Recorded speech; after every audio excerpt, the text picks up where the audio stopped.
Yes, yes.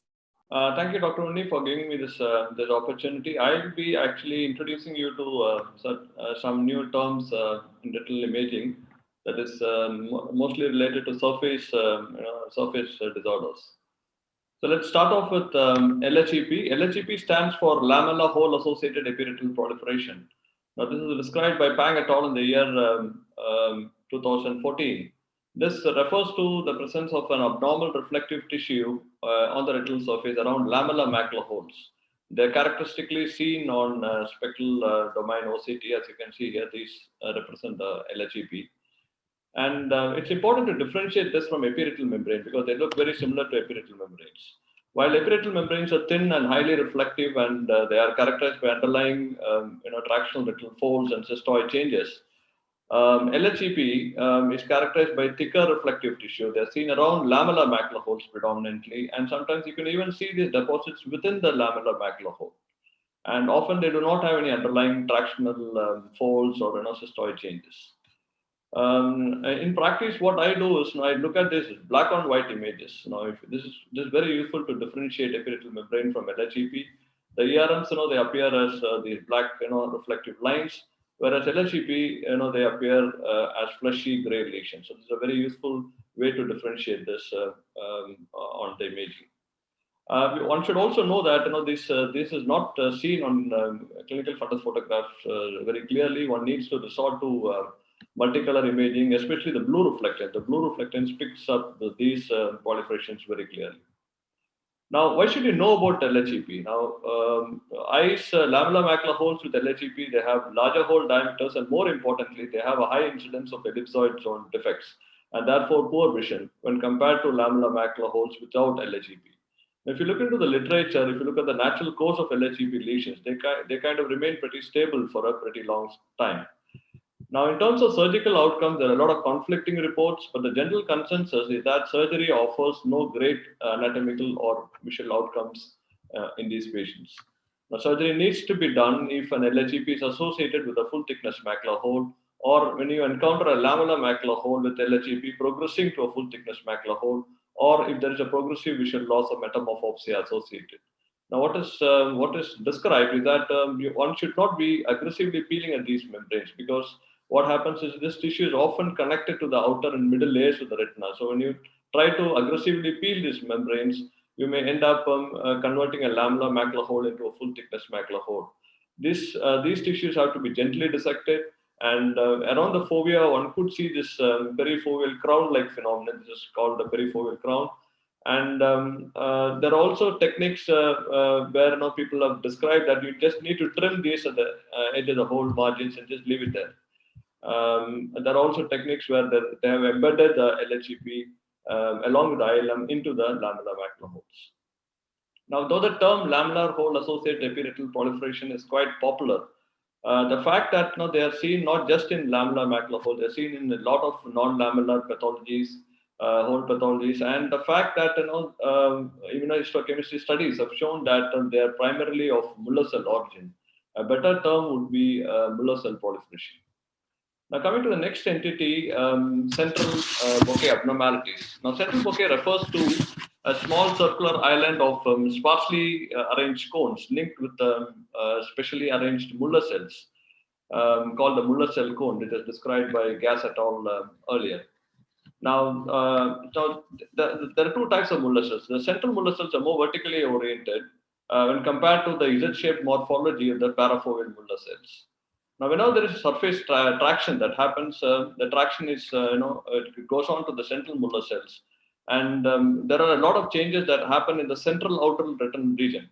And these changes are collectively called the central bokeh abnormalities. Initially, what happens is there is the central cones are separated from the retinal pigment epithelium. That fuzziness when you see an OCT at this stage.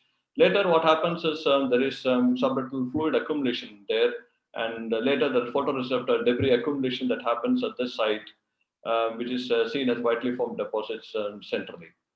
Now, this has been described very well on OCT. All these are collectively referred to as central bokeh abnormalities. The first stage There's a cotton ball sign, there's the fuzziness of the photoreceptors, then there is subretinal fluid accumulation, and finally there is vitaliform deposition. All these changes sometimes can be progressive. So as this picture shows, when there is a progressive traction of the epiretinal membrane, these changes may shift from one stage to another. And with progression, also studies have shown that there is a progressive loss of the underlying ellipsoid zone and therefore progressive loss of vision. Now, these central bokeh abnormalities are not just seen in surface traction abnormalities. Whenever there is intraretinal fluid and stretching in the Muller cells, as in vascular disorders, there also you could see these changes. So, what is documented is that relieving these central Muller cell traction surgically could resolve or reverse some of these entities. Now, coming to the next entity, if you look at this left side OCT pictures, these are all pictures of epiretinal membrane with varying degrees of inner retinal and full thickness retinal distortion. These are the typical epiretinal membranes. But what you see on the right side, these are images obtained from younger individuals, where you see preretinal gliosis, there is intraretinal thickening and infolding. And this is from a condition, the combined hematoma of the retina and the retinal pigment epithelium. Now, they look very similar. Especially when you see a patient later on in life. So omega sign is a sign that is described recently, which is a sign to differentiate, which helps you to differentiate this from the typical epiretinal membranes. Now this is an enlarged picture. Do you see the omega sign here? What essentially this means is that there is an outward push of the OPL by the retinal hematoma, and along with this there is an inward contraction along the retinal surface by the epiretinal glial tissue, and this leads to the typical omega sign. Now, Shields et al. Had earlier described these mini peaks and maxi peaks. Mini peaks, refer to this inner retinal tractional changes, whereas the maxi peaks denote this full thickness retinal traction vertically and laterally, and omega sign probably is a representation of these maxi peaks. Now, the implication is that whenever you see an ERM, especially in the young, one needs to rule out retinal hematomas, which because we often resort to OCT and it's a very close mimic. We need to rule out combined hematoma of the retina and retinal pigment epithelium. This because a surgical option is not a great option in these patients. The results are not always very consistent. The next entity I would like to talk on is the posterior vitreous base. We all know that vitreous base straddles the ora serrata. It extends 1.5 to 2 millimeters anterior to the ora and 1 to 3 millimeters posterior to the ora. The portion posterior to the ora effectively can be called as posterior vitreous base. Now, this posterior vitreous base histologically has been shown to increase in width as age increases. It can increase from 1 millimeters to up to 3.7 millimeters by age 70. And this widening result, there is an abnormal vitreoretinal adhesion that happens in this posterior vitreous base. By definition, an abnormal posterior vitreous base is one where the posterior edge of the vitreous base is more than 3 to 6 millimeters from the ora serrata. And this 6 millimeters meaning it's almost the region of the vortex vein. So when the PVD is being induced during surgery, if you cannot and detach the PVD beyond the region of the vortex vein, one should suspect that you are probably dealing with a patient with abnormal vitreous base. The importance of knowing this is because nearly 1/3 of these eyes end up with newer intraoperative breaks during surgery. Also, there is a higher incidence of recurrent retinal detachments in these eyes. So the surgical tip is that aggressive PVD induction should not be done in these eyes. One should be performing an indentation vitreous base shaving, either a traditional approach or a torpedo light aided vitreous base shaving. Use of IVTA helps in identifying this residual vitreous. Doing a pneumatic or interface dissection also may help. Son et al. Recently in an article, he has suggested that placing a broad buckle in patients undergoing retinal detachment may be useful, and in eyes undergoing vitrectomy, he has suggested doing an endolaser barrage. Coming to the last entity, ectopic inner foveal layers. Now, this again is an entity that is seen in epiretinal membranes.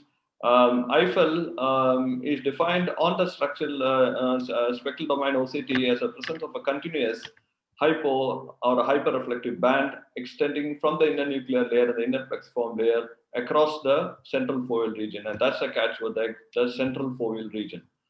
This finding is now part of the ERM classification, It's part of the stage 3 and stage 4 epiretinal membranes. Now, why is Eiffel identification important? It is important because it is an independent biomarker of poor visual acuity in patients with epiretinal membrane. In terms of surgical outcomes, both anatomical and visual outcomes are poor in these eyes. So the consensus is that vitrectomy is not very useful in terms of visual acuity. Regaining a good visual acuity in patients with Eiffel. As you can see in this picture from the article, this is a grade 4 epiretinal membrane which underwent surgery, and you see at the end of 12 months there is still persistence of Eiffel and the foveal contour is not regained. So this is what effectively happens in these patients. So the take-home message is that we may need to operate on ERLs much early, even before they develop Eiffel. Because studies have shown that vitrectomy is beneficial only in the non-Eiffel eyes. Thank you.